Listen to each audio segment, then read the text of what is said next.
गिरफ्तारी और 30 दिनों की जेल पर पीएम, सीएम और मंत्रियों को हटाने वाले विधेयक पर हैदराबाद सांसद ओवैसी ने सवाल खड़े कर दिए। उन्होंने पूछा कि सारी सरकारी एजेंसियों की नियुक्ति और तैनाती केंद्र सरकार के आदेश पर होती है। जब तक इनकी नियुक्ति स्वतंत्र रूप से नहीं होती तब तक ये केंद्र के अधीन ही काम करेंगी। अब सबसे बड़ा सवाल यही उठेगा कि आखिर ये सरकार के इशारे पर काम करती है। इतना ही नहीं, ओवैसी ने संविधान का हवाला देते हुए पूछा कि मंत्रिपरिषद के परामर्श पर काम करने वाले राष्ट्रपति प्रधानमंत्री को कैसे हटा सकते हैं।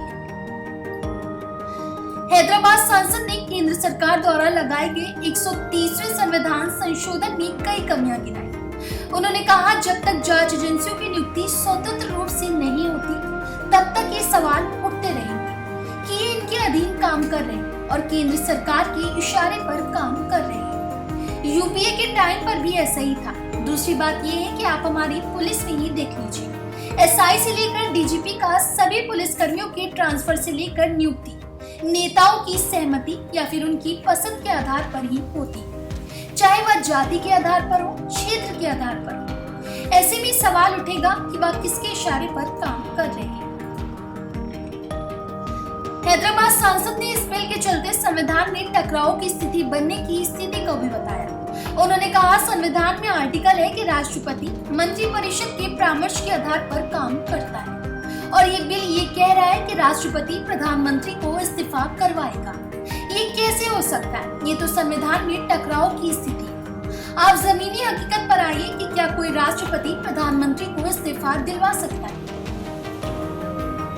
गौरतलब है, हैदराबाद सांसद असदुद्दीन ओवैसी का यह बयान बुधवार को केंद्र सरकार द्वारा संसद में लाए गए 130वें संविधान संशोधन को लेकर सामने आया है। ये संशोधन में ये प्रावधान है कि अगर प्रधानमंत्री, मुख्यमंत्री या कोई मंत्री किसी गंभीर अपराध के तहत 30 दिनों के लिए जेल में रह रहा है तो ऐसे में उसका अपराध सिद्ध न होने की स्थिति में भी उसे पद से हटाया जा सकता है।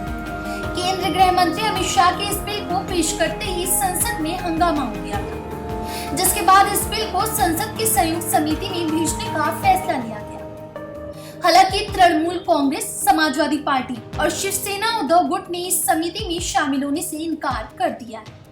फिलहाल इस खबर में बस इतना ही।